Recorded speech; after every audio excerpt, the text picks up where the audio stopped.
Gustavo Boldrini è sicuramente uno dei pittori più importanti di questo periodo dell'arte contemporanea del Novecento. Questa galleria, che è la Galleria delle Cornici al Lido di Venezia, abbiamo avuto la fortuna di avere la collezione della collezione Gemolo, che raccoglie tutte queste testimonianze di questo pittore. È importante anche sapere però un po' la vita di Boldrini per capire come ha sviluppato la sua pittura. Basta pensare che già a 20 anni lui si reca a Monaco, dove conosce Kokoschka, oppure va in Olanda, conosce Van Gogh, quindi tutto questo sicuramente ha contribuito alla sua formazione senza però spostarlo dalla sua originalità. Lui ha studiato, apprezzato questi vari pittori, ma è sempre rimasto se stesso.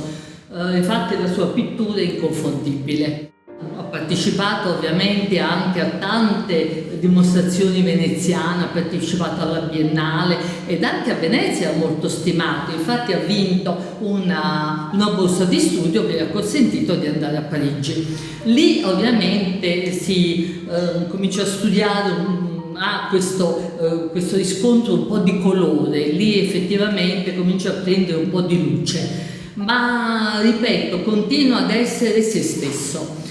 Possiamo chiamarlo, possiamo definirlo un impressionista, espressionista sicuramente, però non definitivamente. Infatti vediamo che in diversi quadri lui usa moltissimo la sturbettatura per dipingere direttamente sulla tela. I suoi quadri sono limpidi ma allo stesso tempo un po' complessi, hanno questa ricerca della linea, questo studio che è proprio della sua originalità. Boldrini ha una pittura che è decisamente inconfondibile. Credo che fosse giusto dedicare proprio uno studio a questo pittore che effettivamente non ha una grande bibliografia, che forse bisognerebbe curare.